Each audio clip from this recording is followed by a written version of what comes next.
উপস্থিত আছেন চিতলমারী উপজেলা যুবদলের সম্মানিত আহ্বায়ক জিয়াদুল ইসলাম, জিয়ার রুহের মাগফিরাত কামনায় 4 নং শিবপুর ইউনিয়ন এই দেশকে এই 12 তারিখ ভোট দিয়ে জয়যুক্ত করবেন। প্রিয় নেতৃবৃন্দ, আসসালামু আলাইকুম।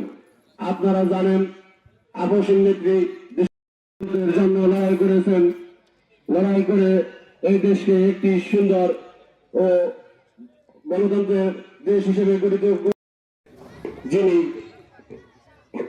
একজন গৃহবধূ থেকে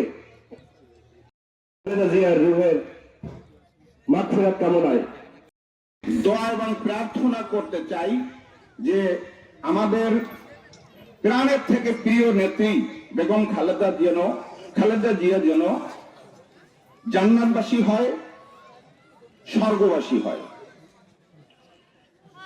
আমি আজকে যার জন্যই তো মাহফিল, যে নেত্রী সারাটা জীবন এই গণতন্ত্রের জন্য যুদ্ধ করে গেছেন, মানুষের ভোট ও ভাতের অধিকারের জন্য লড়াই করে দেখেছেন, যার দুচোখে শুধু ছিল উড়ন্ত কবুতরের তার চোখে দেখি নীল নকশা, শস্যের সবুজ দাবি ছাড়া মতলবের সবকা টাকা করে নেই তার সই, রোদের সোনার পান দেখা রাজপথ ফেলে বসে কত আকাশ আর পায়ের পাতা নিচে সার্বভৌম কালো মাটি।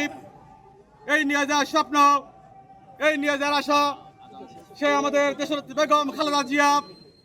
সেই গণতন্ত্রের নেত্রী গত 30শে ডিসেম্বর আমাদের সবাইকে কাঁদিয়ে না ফেরার দেশে মহান রব্বুল আলামিনের ডাকে সাড়া দিয়ে তার মেহমান হয়ে তার কাছে চলে গিয়েছে। প্রিয় বন্ধুরা, আমাদের কাঁদিয়ে সে চলে গিয়েছে। আমরা হারিয়েছি আমাদের মাকে, বাংলাদেশ হারিয়েছে তার গার্জিয়ানকে। প্রিয় বন্ধু, আজকের এই দোয়া মাহফিলে দাঁড়িয়ে তার জন্য আমরা প্রাণ খুলে দোয়া করব যেন মহান রব্বুল আলামিন তাকে জান্নাতের উঁচু মাকাম দান করে।